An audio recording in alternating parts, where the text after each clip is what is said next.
Assalamualaikum warahmatullahi wabarakatuh. Perkenalkan, nama saya Muhammad Afan dengan NPM 2331 2009 dari Prodi Informatika. Di sini saya akan memberikan materi yaitu pengenalan pemrograman berorientasi objek atau PBO. Pemrograman berorientasi objek atau PBO adalah paradigma pemrograman yang berfokus pada konsep objek sebagai unit dasar pemrograman. Objek ini adalah entitas yang memiliki data, atribut, dan tindakan metode. PBO memungkinkan pengembangan perangkat lunak yang lebih terstruktur, mudah dipertahankan, dan dapat digunakan kembali. Dalam konteks PBO, kita berinteraksi dengan objek untuk menyelesaikan tugas-tugas tertentu. Objek dapat dipandang sebagai blok bangunan yang saling berhubungan membentuk program yang lebih kompleks. Konsep kelas. Kelas adalah cetak biru atau template untuk membuat objek. Kelas yang mendefinisikan struktur data dan perilaku metode yang akan dimiliki oleh objek yang dibuat darinya. Bayangkan sebuah kelas seperti resep masakan. Resep ini berisi daftar bahan, atribut, dan langkah-langkah metode untuk membuat hidangan tertentu. Ketika kita ingin membuat objek, misalnya membuat hidangan sesuai resep, kita menggunakan kelas sebagai panduan. Atribut.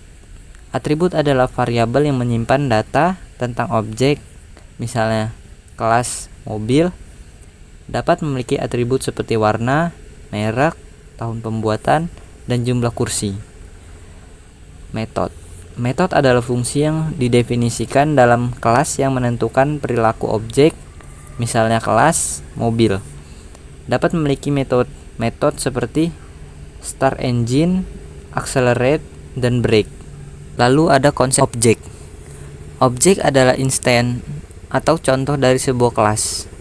Ketika kita membuat objek, kita mengalokasikan memori untuk menyimpan data dan metode yang didefinisikan dalam kelasnya. Bayangkan objek sebagai hidangan yang dibuat dari resep kelas yang telah kita pilih. Setiap objek yang dibuat dari kelas yang sama memiliki struktur data yang sama, tetapi nilai atributnya dapat berbeda. Contohnya, jika kelas mobil digunakan untuk membuat dua objek. Kedua objek tersebut memiliki atribut yang sama, warna, merek, dan lain-lain. Tetapi nilai atributnya mungkin berbeda. Misalnya warna merah dan hitam. Identitas. Setiap objek memiliki identitas unik yang membedakannya dari objek lain, meskipun mereka dibuat dari kelas yang sama. State. State atau keadaan dari sebuah objek ditentukan oleh nilai atributnya. Nilai atribut ini dapat berubah seiring waktu. Lalu behavior. Behavior atau perilaku dari sebuah objek yang ditentukan oleh metode yang didefinisikan dalam kelasnya. Metode ini menentukan tindakan yang dapat dilakukan oleh objek. Lalu membuat contoh kasus. Mari kita buat contoh kasus sederhana untuk memahami konsep kelas dan objek. Bayangkan sebuah toko buku, kita bisa mendefinisikan kelas buku dengan atribut seperti judul, penulis, dan harga. Kemudian kita bisa membuat objek buku untuk setiap buku yang ada di toko. Kita bisa membuat objek buku dengan judul The Lord of the Ring, penulis J.R.R. Tolkien, dan harga Rp100.000. Kita juga bisa membuat objek buku lainnya dengan judul, penulis, dan harga yang berbeda. Dengan menggunakan kelas buku, kita dapat mensimulasikan berbagai macam buku yang ada di toko buku. Kelas buku mendefinisikan atribut dan metode untuk mewakili buku. Dan objek buku, instan konkret dari kelas buku yang mempresentasikan buku tertentu. Lalu masuk ke pembuatan single class diagram. Kelas diagram adalah representasi grafis dari struktur kelas yang dalam sistem. Diagram ini membantu kita memahami hubungan antar kelas dan atribut serta metode yang dimiliki oleh setiap kelas. UML, Unfilled Modeling Language, adalah bahasa standar untuk membuat diagram kelas. Dalam diagram kelas, setiap kelas diwakili oleh persegi panjang yang dibagi menjadi 3 bagian: nama kelas, atribut, dan metode. Atribut ditulis dengan nama dan tipenya, sedangkan metode ditulis dengan nama dan parameternya. Untuk contoh kasus toko buku, diagram kelas buku akan menunjukkan atribut seperti judul, penulis, dan harga, serta metode seperti get judul dan get harga. Nama kelas.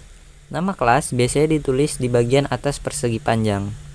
Atribut ditulis di bagian tengah persegi panjang, dan metode ditulis di bagian bawah persegi panjang.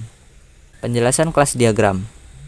Kelas diagram buku yang telah dibuat akan menunjukkan struktur, data, dan perilaku dari sebuah buku dalam sistem toko buku. Diagram ini menunjukkan bahwa kelas buku memiliki atribut seperti judul, penulis, dan harga. Diagram ini juga menunjukkan metode yang dapat diakses oleh objek buku, seperti get judul dan get harga. Diagram ini membantu kita memahami bagaimana kelas buku digunakan untuk mewakili objek buku dalam sistem. Judul string, penulis string, dan harga integer. Pembuatan single object diagram. Objek diagram adalah representasi grafis dari objek-objek dalam sistem. Diagram ini menunjukkan instansi konkret dari kelas dan nilai atribut yang dimiliki oleh setiap objek. Objek diagram membantu kita memahami keadaan sistem pada suatu titik waktu tertentu. Untuk contoh kasus toko buku, objek diagram akan menunjukkan objek buku tertentu dengan nilai atribut yang sudah diinisialisasi, misalnya objek buku dengan judul The Lord of the Ring, penulis J.R.R. Tolkien, dan harga Rp100.000 akan diwakili oleh persegi panjang dengan nama buku 1 dan nilai atribut yang sudah diinisialisasi. Nama objek ditulis di bagian atas persegi panjang. Nilai atribut ditulis di bagian bawah persegi panjang. Penjelasan objek diagram. Objek diagram buku yang telah dibuat menunjukkan instansi konkret dari kelas buku dengan nilai atribut yang sudah diinisialisasi. Misalnya, objek buku dengan nama buku 1 memiliki nilai atribut judul The Lord of the Ring, penulis J.R.R. Tolkien, dan harga Rp100.000. Objek diagram ini membantu kita memahami bagaimana objek buku mewakili intent konkret dari buku yang ada di toko buku. Buku 1, judul The Lord of the Ring, penulis J.R.R. Tolkien, dengan harga Rp100.000. Buku kedua dengan judul Harry Potter and the Sorcerer's Stone, penulis J.K. Rowling, dengan harga Rp80.000. Buku ketiga The Hitchhiker's Guide to the Galaxy, penulis Douglas Adams, dengan harga Rp90.000. Contoh implementasi kelas dan objek. Implementasi kelas dan objek di berbagai bahasa pemrograman memiliki sintaks yang berbeda. Berikut adalah contoh implementasi sederhana dari kelas buku dan objek buku dalam bahasa Python. Kode sniper ini menunjukkan definisi kelas buku dengan atribut judul, penulis, dan harga, serta metode get judul dan get harga. Kemudian objek buku bernama buku 1 dibuat dengan nilai atribut yang diinisialisasi. Terakhir, nilai atribut judul dan harga dari objek buku 1 dicetak. Kesimpulan dan diskusi. PBO adalah paradigma pemrograman yang powerful yang memungkinkan kita untuk membangun program yang lebih terstruktur, modular, dan mudah diubah. Memahami konsep kelas dan objek adalah kunci untuk menguasai PBO. Dalam contoh kasus toko buku, kita telah belajar bagaimana mendefinisikan kelas buku dan membuat objek buku untuk mewakili intens konkret dari buku di toko buku. Melalui contoh ini, kita telah memahami bagaimana PBO membantu kita untuk memodelkan dunia nyata dalam program komputer. PBO memiliki banyak keunggulan seperti reusability, modularity, maintainability.